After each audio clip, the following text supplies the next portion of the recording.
So one of the treatments for Parkinson's disease that has actually been approved by the FDA for almost 10 years now is deep brain stimulation therapy. What that involves is putting a small wire down inside of the brain into the part of the brain that's affected by Parkinson's.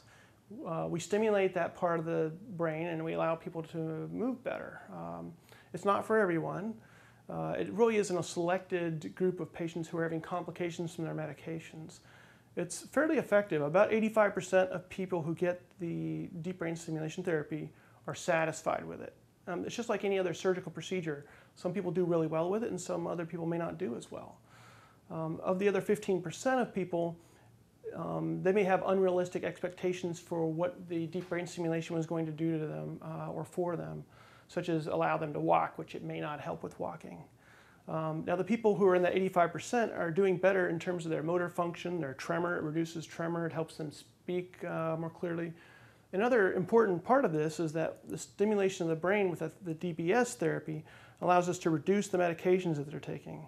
So one of the reasons for getting it initially is that they need the medicine, but they're having side effects such as dyskinesias, which are a wiggling, writhing movement that's caused by the medication.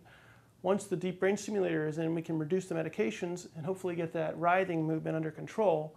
And once the dyskinesia is gone, their quality of life is better, their motor performance is better.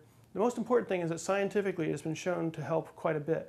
There have been 2 large studies that have been done, each with about 400 patients in it, which showed that the increase in the good amount of time during a day, it's what we call on time, where your motor function is good, the increase with deep brain stimulation is up to 5 hours.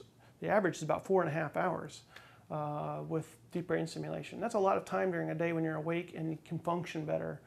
Very important. Also down the road, we think that patients who have that, according to some of the data that we have, may actually progress at a slower rate. Now that hasn't been shown scientifically, but there's just a hint of that. And I'm not sure if that's due to they're using less medications, perhaps it's less toxic on their body, or what the actual mechanism for that is.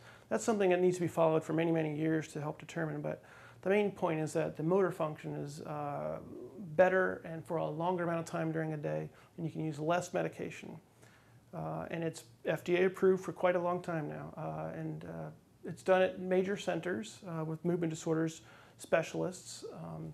If you are interested in having that done, or if you want to look into it, you should talk to your doctor about sending you to a movement disorder specialist who does deep brain stimulation therapy.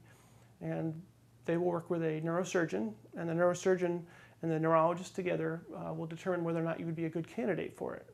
And if you are, then they would go through explaining to you what the risks and benefits are, and then you would decide with them whether or not to have the deep brain stimulation done.